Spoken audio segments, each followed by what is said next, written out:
Welcome to Aligned with Kell, the podcast where we talk all things small business. It's a mix of mindset, empowerment, real conversations, and of course, alignment.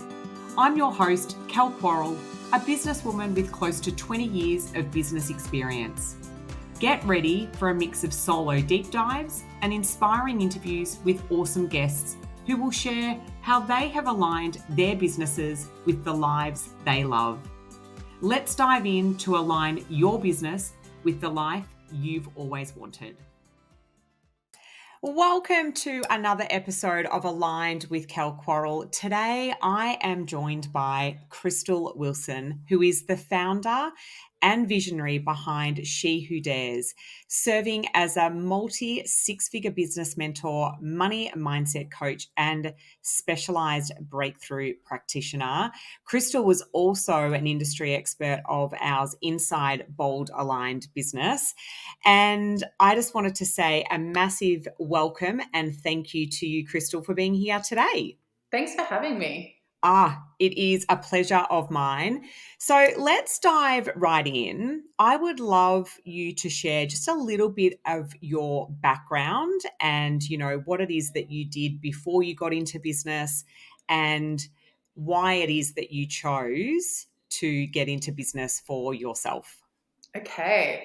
Well, before I started my own business, and I've had my own businesses for a decade, where this is my 10th year officially working for myself. Congratulations. It was a big dream of mine for a long time. Before I started this work, I actually worked in child protective services, and that was my dream. I was studying social welfare and working for CPS, and it was my dream to really make an impact in the lives of children.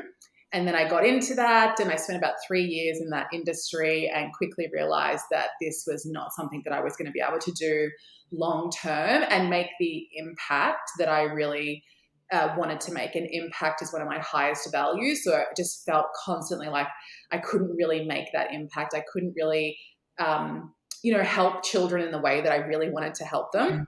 Yes. And so I kind of left that career and fell into sales. And I was really good at sales. It was something that was just really came naturally to me. I loved connecting with people.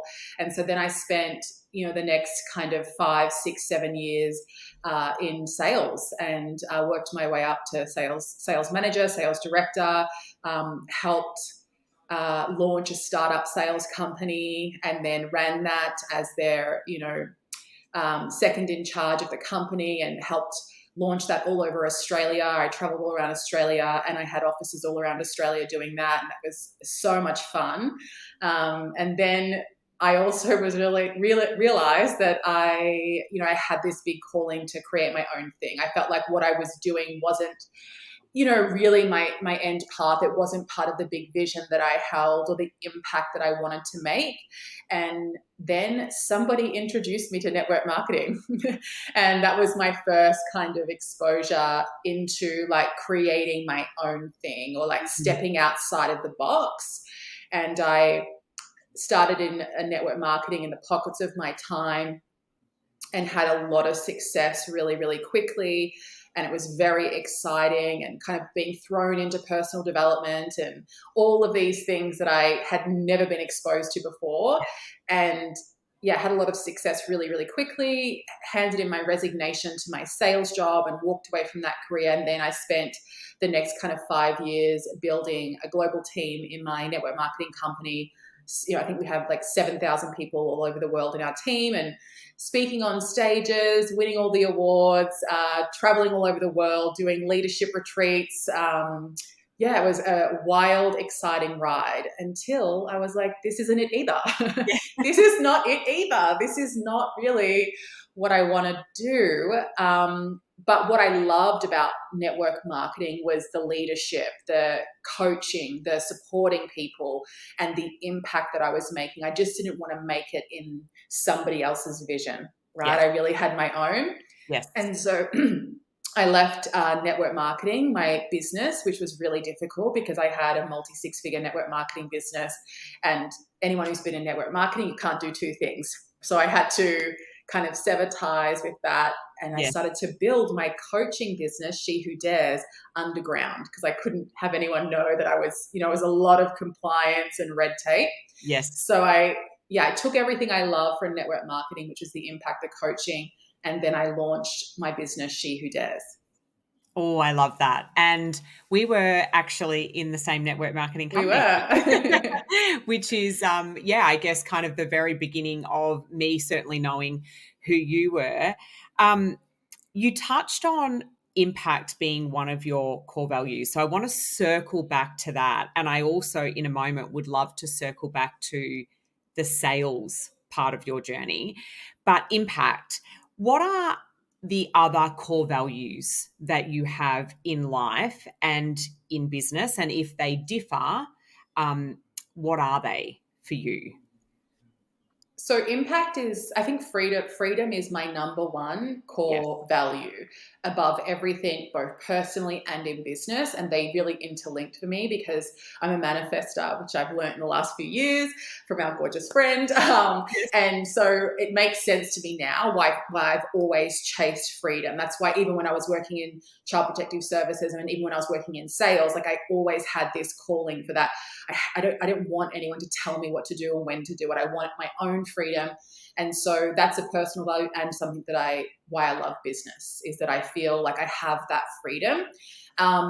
Then second to that is impact. I've always had a really big calling that I was here to make an impact, and making an impact in the lives of others is really important to me. And it's really my purpose. And then I would say, I actually had a client ask me this exact question to like 48 hours ago. So it's really fresh in my mind. I love that. And then I would say what I shared with her was being in alignment is really important to me, both personally and professionally, and making sure that I'm doing things that feel good for me to do. And then it was gratitude. And I chose gratitude as one of my values because when I teach values with my clients as well, and I feel that, we all have the like fundamental values. Like if I ask most women, they're going to be like family and that. And I'm like, that's who you are. Like, that's not really what your values are. I like to use my values of like the stepping stone of who I'm becoming, right? Like, what am I stepping into? So like someone like you, Kell, like fitness probably is one of your high values, but it's actually just who you are. You know what I mean? Like it's not, you don't really need to be reminded every day of like that value. Yes. So with gratitude, I didn't grow up in a family or a household that was like grateful or like that was even something we spoke about. In fact, the environment that I grew up in was mostly about complaining, blaming, the world is against us, everyone's against us. So when I was first introduced to network marketing and I started to learn about things like gratitude and abundance and alignment, it was so new to me. And I was like, this is not who I have been being. Like, this is not anything that's been modeled to me. And so it's one of my values because, it's just really always anchoring into I already have so much. I always teach my clients that wanting more in the absence of abundance is actually just scarcity. And so really being grateful for all that I have and anchoring into that and not always getting caught up in the more, which is innately who I am because of my energy type and just my motivation and drive. So just grounding me back into like, I already have so much. I've already achieved so much. I don't need to always be chasing the next thing. I can be grateful for what I've already done.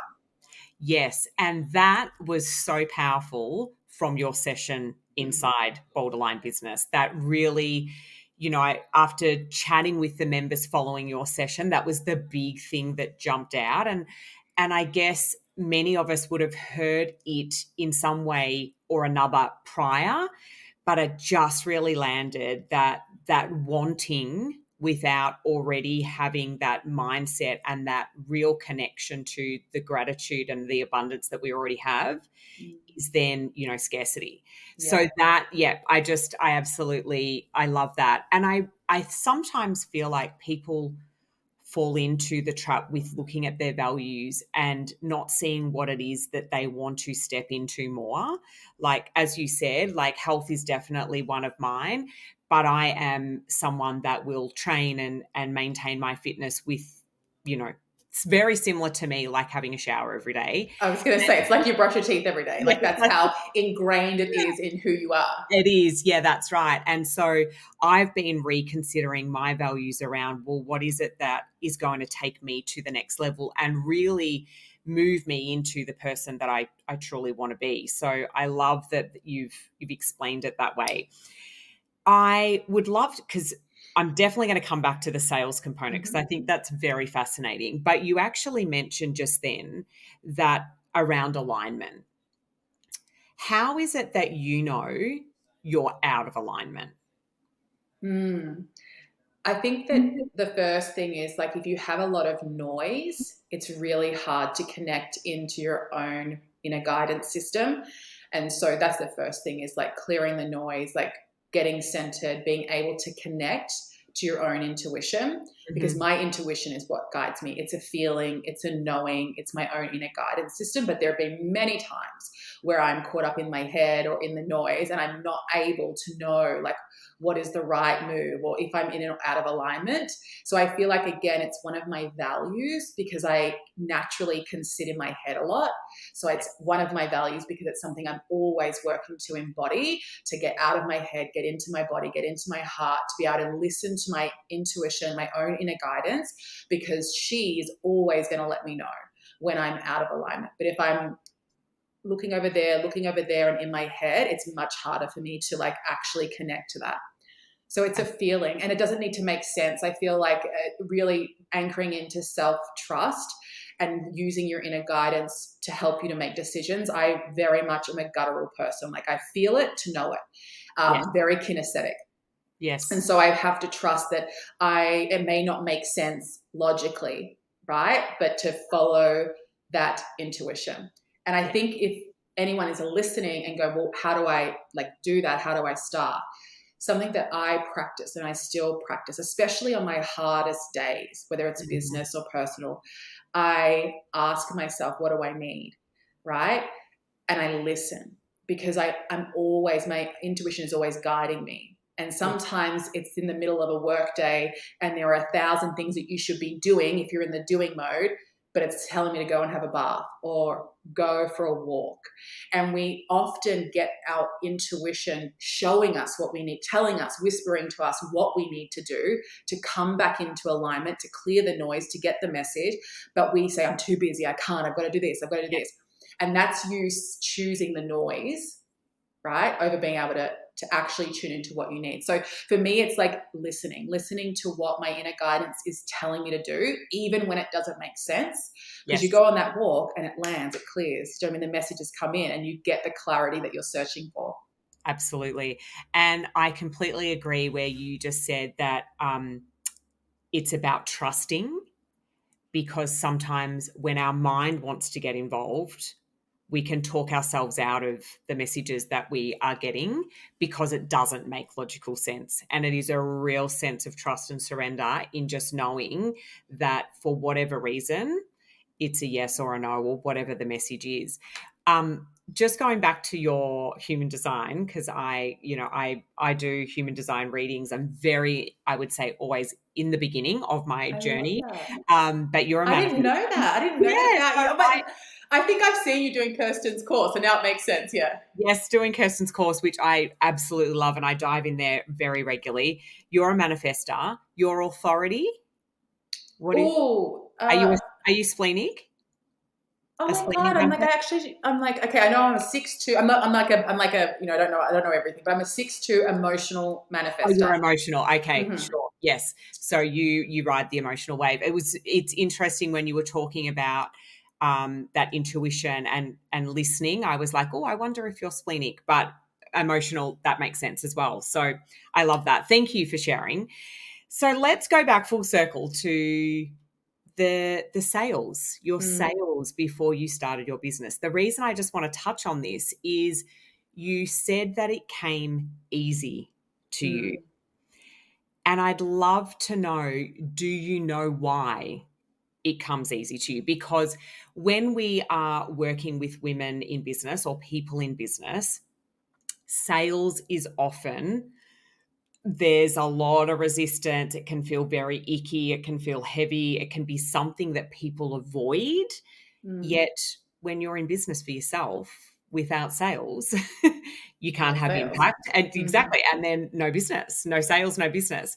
So I'd love to kind of get your insights as to whether or not you understand or know why it is that sales come easy to you.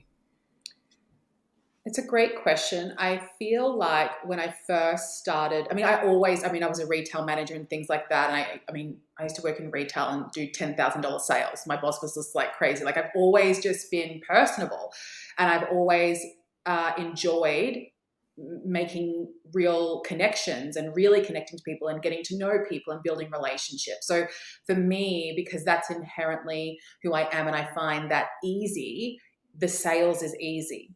Yes. Right? Like, so it's the two things. If I try to sell, like then it's like the energy's like really weird. Like, so I feel like I don't really look at sales as sales, and it's more about connection and building relationships and learning about what people's problems are, what their needs are, and then offering them a solution. Yes. So I feel like my perception of sales is different. Because there have been many times where I've tried to sell and I'm like, this feels really, this does not feel how I want it to feel. Feels like Yes. I'm trying to get something from somebody. And Yes. so making sure like your energy is that your intention is clear and your energy is clear. So I think it really comes down, I always say it's not what you do, it's the energy in which you do the thing that you're doing that makes the impact. And so for me, it's more about connection and how can I serve and help this person get what they want. And I don't know what they want or how I can serve them unless I get to know them, their needs, And build. their problem. Yes. Yeah. And I guess from that level too, you're then taking yourself out of the equation. You're just making Totally. it all about them, the connection, the relationship, and then offering them a solution if it is that you have a solution to their problem. So Absolutely. I love that. I just know for a lot of my members inside Borderline Business and women in particular starting out, they're just like the thought of them selling, and often it is selling themselves as far as what they do and what their genius is, can feel really awkward. So Yeah. I love that. Yeah, remove yourself out of the equation. I think that's fantastic. I'd love to know what are some of the highlights? What are some of the greatest memories or moments that you've had in your decade experience in business thus far? I mean, you shared a lot of the ones around obviously network marketing, and that is still about absolutely running a business. But Yeah. I'd just love to know what some of your highlights have been.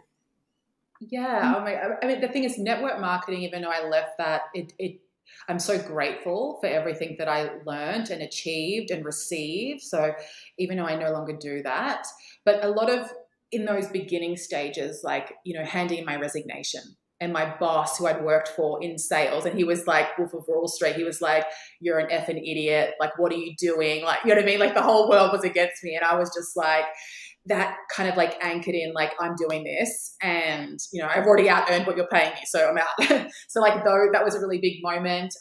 I used to have such a fear of public speaking. Any time speaking in front of peers. I mean, I got out of every speech. I don't even know how I finished college and high school because I never did a single speech. I was so scared of it. And then, doing my first keynote speak in front of 5,000 people and just like being on that stage and more the like overcoming like all the times in business that I felt like I was at an edge, and that I was stepping into a whole new way of being, a whole new version of myself just by taking that action. So in the beginning, it was a lot of that. It was a lot like overcoming fear, doing things I'd never done before. And now, my best days are like when my clients, I watch my clients, you work with a client and then they go off and they do their life, and I get to watch them do their life and achieve the things they said they wanted to achieve. Like they're just a whole different energy, a whole different version of themselves. And honestly, that brings me the most joy because I've made that impact, because impact's one of my highest values. So I love that. I love that so much. If I don't feel like I'm making an impact, then what's the point? Like that's the most important thing for sure. Yeah, I love that. And I love that, those moments that you shared were not always, about the free trips and the big 5, 6 figure launches and those types of things, but it was about every time that you were probably feeling like you were on the ledge and you were needing to take that step off. So you talked about overcoming fears constantly and repetitively, because that's what we need to do to continue to go to the next level. What empowers you to continue to overcome fears that are, new level, new devil, as they say? Do you have practices? Do you have people? How is it that you continue the momentum of going the next level and overcoming fear? I think it's very much my personality. So I have all of the fear, but it's hard to know. Maybe I've just trained myself. I've always taken risks. I've always been willing to think outside the box or do what no one else will do. I've taken a lot of arrows, right? So I feel like, I don't know if I can answer the question like there's a specific thing that I do. I've just done it so many times now that it's just such an ingrained habit. And it's something that I teach as well, because like I feel fear and I'm like, let's friggin' go. You know what I mean? Like that's kind of like the muscle memory that I've built. But I know for a lot of clients and women, it's like we feel fear and we use that as an indication to pull back. Mm-hmm. And so something that I always, teach is that like use fear, because we spoke about intuition, and people get intuition and fear mixed up all the time. Yes.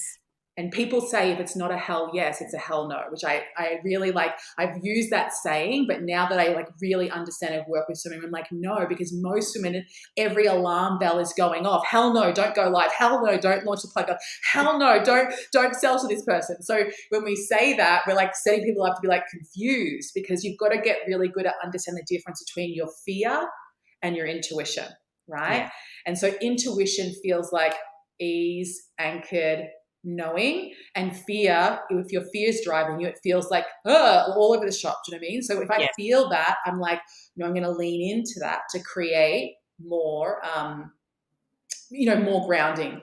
I'm not sure if I answered your question because I went a bit of a tangent, but that's the Krystal special. You're welcome. No, I totally relate to that, because I do feel like if you're in that energy where things are feeling very erratic, very fast, very like, so many thoughts are going on all of the time, then that is not our true being. That is like, that's where we've got all up in the mind, it's monkey brain. It's like, as you said, coming back down to be more grounded. So yes, I do say that I'm going to say that definitely answered the question. And I guess for people that, you said it's pretty much ingrained in you and that you have that muscle memory of like, oh, there's the fear, I'm going to feel it and lean into it. Is there also a sense of curiosity around where the fear is coming from or what the fear is there for?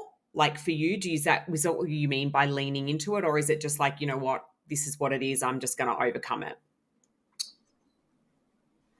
I just think that I've gotten really good at like knowing when I need to push myself, and I think that comes with wisdom. I think that comes with like really understanding yourself. Like I've looked at, like I know the lowest vibrational parts of myself intimately as much as I know the high vibe, like let's get shit done, Krystal. And so I think knowing myself and being on such a long self-discovery journey, I am able to like know when to push myself. And when, to lean into all of that. But as you were saying that, something landed for me. I was like, wow, I'm really good at feeling the fear and pushing through it. But what I just had this like major breakthrough as you were talking, I was like, something that I do is overwhelm. You know what I mean? So like overwhelm is actually like a sub fear, right? So not everyone fears, like there's different ways you can feel and experience fear. So I would say the thing that I am still working on is that I can create overwhelm because I'm in my head, which is a form of fear, which stops me from taking action because I get caught up on like which thing to do or how to do it. And so that would be like a part of fear that still shows up for me that I'm still like working on and need to bring like more awareness to. Ooh, I love that you've called overwhelm like an element of fear, Mm, because I think overwhelm is probably one of the things that a lot of women navigate in business, in life in general. But I always say the moment we get into overwhelm, we do nothing. mm, And it's really interesting because if you kind of like unpack that in a different way, it can be self-imposed overwhelm based on the fact that it stops us from doing the things that we have a perceived fear right. around, which then keeps us safe, right? Yeah, But it also keeps us where we are, which, totally. yeah, Yeah. yeah, wow, So, okay, so fear, when I talk about fear and I'm like, oh, I feel the fear and I go, I'm really comfortable with that fear. I'm like, let's go. But the overwhelm or confusion, that is another form of fear that I still navigate. Like I'm still like, I can get a little bit lost in that. And so I thought it was important to say, because we're not always going to feel like we're on the edge about to jump off. Sometimes our fear is very subtle and it's like, oh, should I do this or should I do that? Oh, maybe I'll do it. I'll do it next week. And we're like, it's fear. The below that is fear driving that, because your fear of not doing it right, fear of being seen, fear of like not being understood. yeah, can be sneaky, can Mm, like trick us into thinking, that it's overwhelm and that I've got so much on my plate and oh my gosh, where do I turn to next? Oh, I love that. I love that. Um, this is just that whole piece there, I think, is like mic drop. I really do. I think so many people listening to this podcast, because the majority are probably women, will really be like, wow, that's a whole different way to think mm, about fear and overwhelm and what we're bringing forward in order to protect us. So mm. I love that. So let's go kind of in reverse and go back to, we've spoken about some of the highlights and the real memorable times that you've had in business. Has there ever been a time where you have thought about just burning it all down to the ground and like restarting and, you know, all of the things in a way of just like, I just don't know what to do next? All the time. Good, good. I was like, please allow, like please, like last week. No, no, like I mean, 5 minutes yeah. before this But yeah, I was podcast. like, yeah, yesterday. No. Yes, absolutely. And something that I'm really passionate about, because I work with women in business and I do business mentorship, is speaking about these things.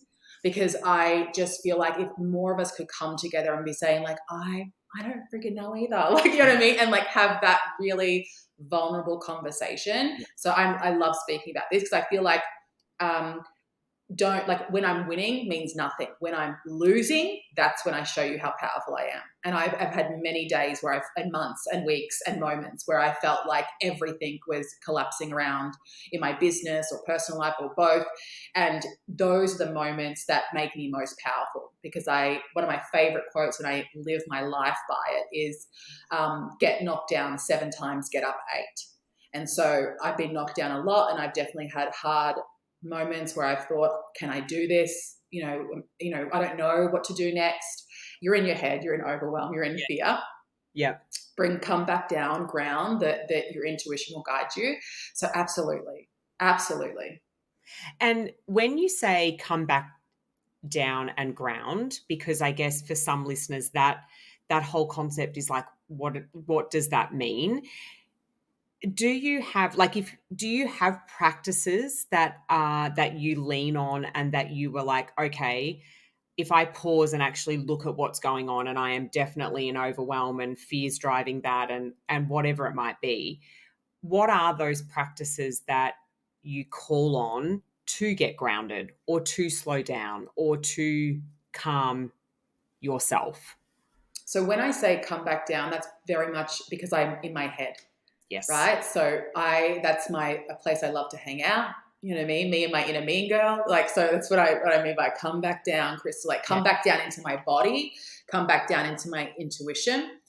And so there are lots of what I find, and this is my pattern that I run in business, is that the energetic work, I do it, everything aligns, I get into flow, clients, money, success.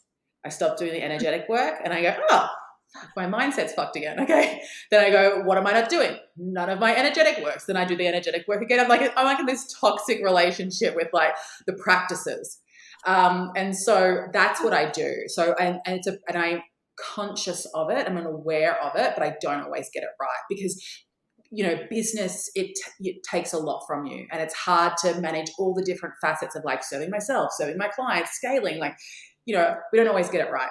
So my energetic practices are I call them the 1%ers, and they make the 1%ers, when you add them all up, make up a really big percentage.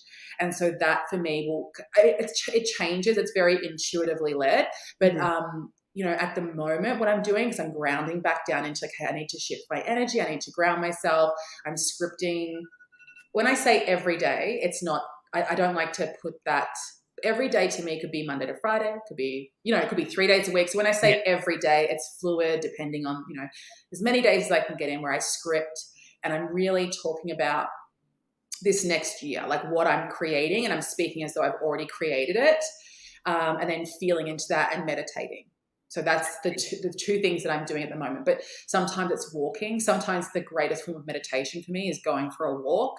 And it's those energetic practices to ground myself, to get away from the noise, to come back into my truth, because I find that when I can clear that noise, I always can find the next step or the next road or the path I need to take. But when I'm in my head, in overwhelm, trying to figure it out up here, it's just like, no way, no chance. Yeah. And I just laughed about what you were saying before, because I believe that most people do the same thing. Like they do all of the things that support them best, whether or not that's movement and water and, all the things, meditation, journaling, sunshine, barefoot on the grass, whatever they do. And as you said, those energetic practices, and they are in flow and things feel like they're just coming to them. And then you're like, okay, well, I don't need to do that anymore. And I don't even think it's a conscious thing. I think that I never consciously choose not to do it. It's just I get in the momentum of all the things that my energetic practices have just created for me. And then I'm like, and then things will start to like slow down, or I'm not feeling, or I'm looking over there. I'm like, okay, Krystal, let's read. But do you find this, Kell, because you like the fitness, right? It's so ingrained in you. Do you find that like when it comes to your energetic practices that you run that cycle of stop start? Whereas like, because I have a client at the moment, and I was using the analogy because she's like you, her fitness is like a really high value, and it's like she would never miss. I've had a few clients like this, they'll never miss a workout. Do you know what I mean? They'd have to be like COVID, day one, like, you know what I mean? Still trying to push themselves to get that walk in.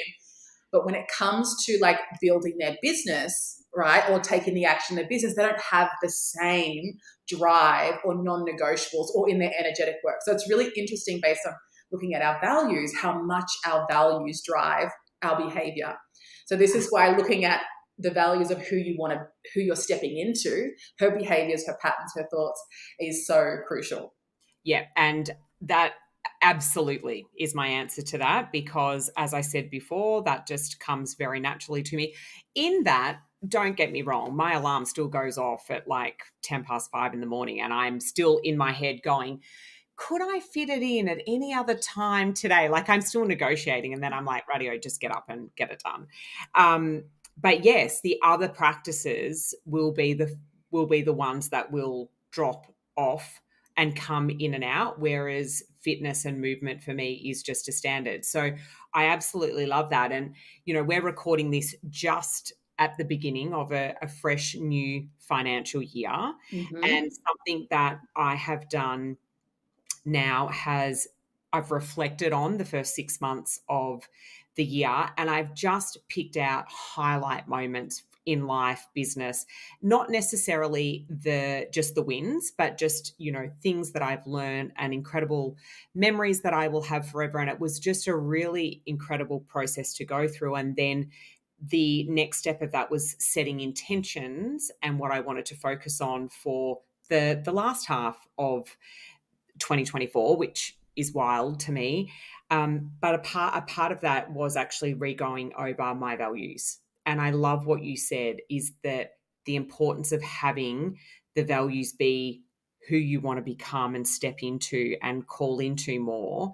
And yeah, I'm going to go back and just revisit, because, you know, I think what you've just kind of unpacked there about me and my fitness and my movement, that's shone a light on what is it that I want to focus on and what is my intention for the second half of the year. Less around what do I need to do, but more about who I need to become. So yeah, that's a big, big light bulb there. Yeah, the being, and like you first need to get clear on like where are you going, like what do you want to achieve.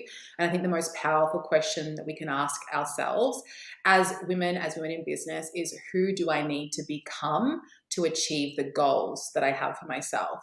And so often we get caught up in the masculine, the do. And it's like, if you aren't embodying the version of yourself who's achieving that goal, like the doing is 10 times harder, because it's not aligned. Do you know what I mean? It's misaligned. Yes. It feels hard. There's resistance. So step one is I really like to look at, okay, what do I want to achieve? And then the great question is, okay, who will I need to become to hold that, to create that, to be that? And then work on, how does she think?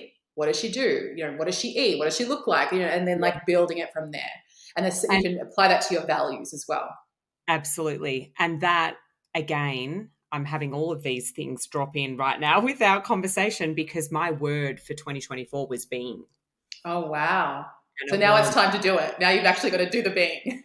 And so now I'm like, okay, I'm going to go back and find that post, because I talked about those exact questions that you were just asking. Like, for me to have what it is that I want to achieve is like, who do I need to become? What am I choosing? What am I being in all of those moments? So I'm going to go back and share that. Yes, I love that.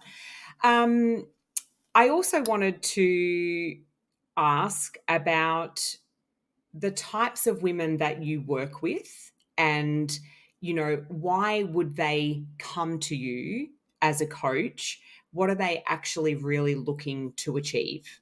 You know, I work with a lot of, you know, I think it's evolved as well, like who I've worked with. So like at the moment, really who I'm working with is a lot of high achieving women, right? Who are wanting to like really, like they've already achieved so much. And there's stuff. Do you know what I mean? There's stuff they've been doing a lot of doing, and they're really ready to become, like, step into that being and release the stuff that is getting in the way of them doing that. And so I do a lot of like mindset and like deeper subconscious release work with women. Then I do a lot of business mentorship as well. I love mentoring women in business. It's a real passion of mine. It's something that comes really naturally to me, and I love helping other women have success, you know, make that impact. Yes. Yes. I'm not sure that answered your question, but yeah. Yes, no, absolutely. And is there, this might be a challenging question, is there something that you find is a common thread with the women that you work with, or your clients, even though it's evolved? Is there a common thread or a common challenge that most of them need to overcome? I would say that they know, right? So they know that they can have success, that they know that, like, that's not so much the question. They might struggle with doubt and imposter syndrome here and there, but there's something innately within them that they know that they are meant to make an impact. They're meant to do this. This is their passion. They just don't know how, right? And they're getting caught up in the how. Now, yes. And the doing. So there's two parts to this. Is I help with coming back into your being, right? What we've kind of been talking about, and then also like helping them to create that path, right? Yes. Because they're, you know, you can have the biggest, and this is so who I was. I knew when I was to sit in my cubicle and be like, know that I was meant for more. I mean, like on minimum wage, like in my cubicle, like no one in my family had, you know, ever really done, you know, at that stage, I was going to model everything that had been taught to me, but there was something within me that knew I could do more, I could be more, I could create something long before I had any idea. The vision of that was really strong. So I feel like a lot of women have that. They just like, and they might now know what that thing is and be working on that thing, but it's a lot of the old programming's coming up, a lot of the focusing on the wrong thing, bringing them back into who they need to be and working on that energetic, plus also the strategy. Because I always say that, like, there's 1,000 ways to create success. Like, you know what I mean? Like, you can literally go on YouTube right now. You don't have to pay for a course. There's literally hundreds of videos for free. It's not the strategy, right? It's like the who you're embodying. It's your programming. It's your mindset. It's 80% of your success.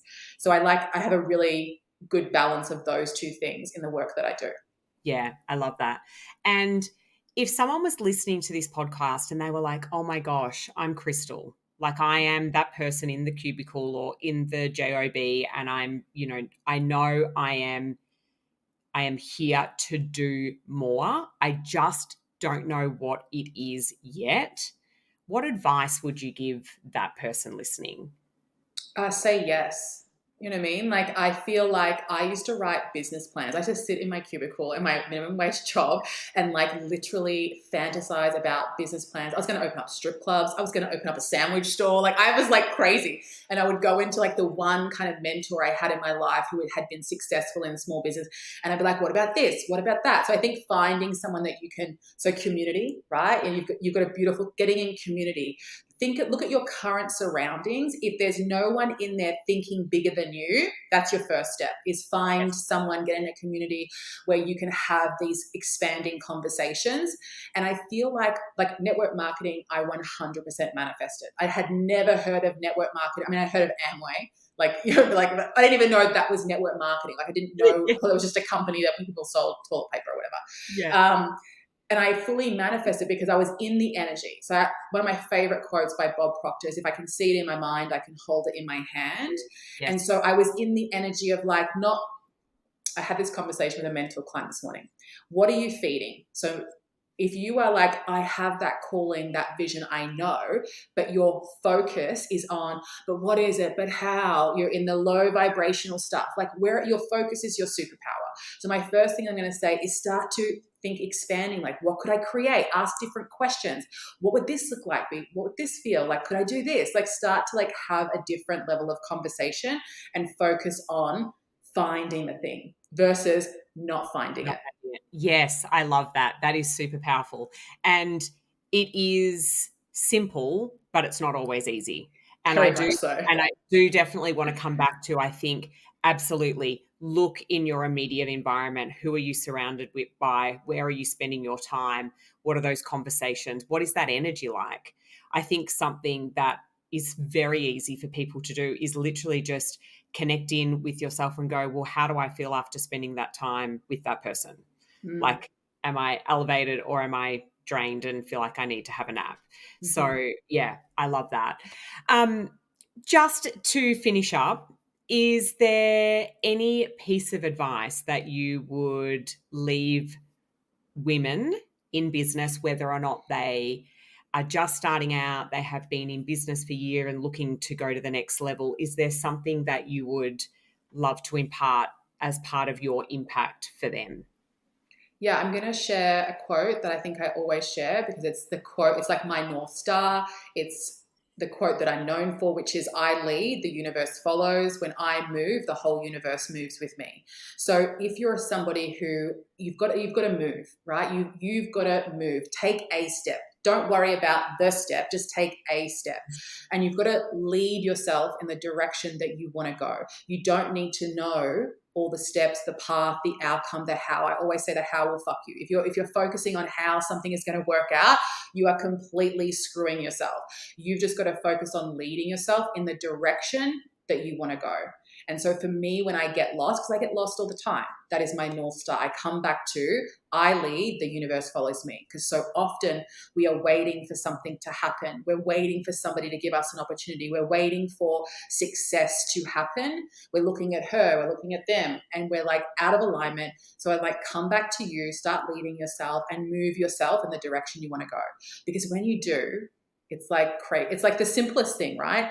When you start moving in the direction that you want to go, even if you don't know what's happening. Yes. I swear every time I do this, I'm all of a sudden things start to move with me, right? So all of a sudden I'm moving. I'm like, okay, I'm going to take myself here.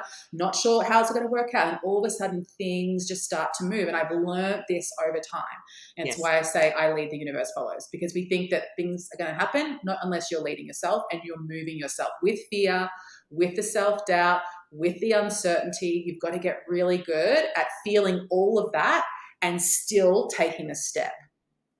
Love that. Love that. That is super powerful. And finally, where can people find you?